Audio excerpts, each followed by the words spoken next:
So प्रत्येकाने आपापलं नाव आणि पासिंग इयर फक्त सांगा एकदा. सो मी पियुष सुनील पोरे, पासिंग इयर 2024. मयुरेश रवींद्र बाबर 24. यश नीरज रुनवाल, ASAD 24. अजय मरसुते 2024. शुभम शिंदे 2024. आम्ही प्रत्येक सबमिशनला मी अजय असेल शुभम असेल आम्ही कायम आम्हाला लेट व्हायचं. आम्ही लास्ट नाईटपर्यंत आमचं काम करायचो. पण हा माणूस थिसिस असू दे काही पण असू दे शेवटचे 15 दिवस रोज नेहमीच झोपायचा. आम्ही पुरी रात होत आहे. हा तिथे झोपलेला असायचा आणि आमच्या सिटीकडे आम्ही रेंडर करत बसलेलो असायचो.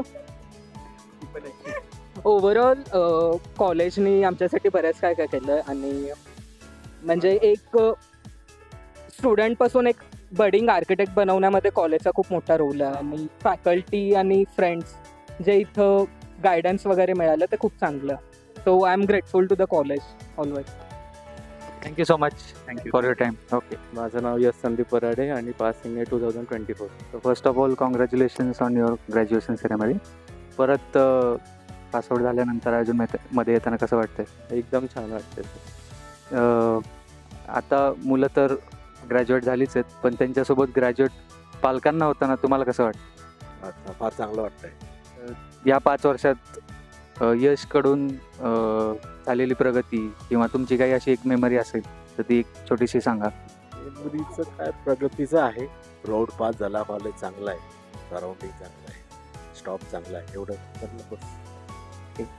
सो तुला काही सांगावंसं वाटतं, एखादी एक स्ट्रॉंग मेमरी किंवा जी अशी पटकन आठवेल? Exhibition, hostel, study tour. जेवढे 5 वर्ष मी इथे एक मित्रच नाही, मी सगळ्यांना फॅमिली म्हणून कमवलं आहे आणि फॅकल्टी वगैरे पण असतील तर कधी पण त्यांनी असं नाही केलं आहे की स्टुडंट आहे तर म्हणजे त्यांनी दरवेळेस आम्हाला समजून घेतलं आहे आणि तसंच त्यांनी आम्हाला आता पण सपोर्ट करता. असं नाही की पासआउट झाले तर नाही, पण कधी पण कॉल केला तरी लगेच त्यांना काही असेल तर. लॉकडाऊनमध्ये थोडंसं डिफिकल्ट होतं स्टडी करणं, तर त्यावेळी काय चॅलेंजेस आले आणि कसं तुम्ही टॅकल केलं? लॉकडाऊनमध्ये डिझाईन थोडं आम्हाला ते थोडं एक चॅलेंजिंगच होतं कारण आमच्या फर्स्ट इयर नंतर लॉकडाऊन झालं होतं.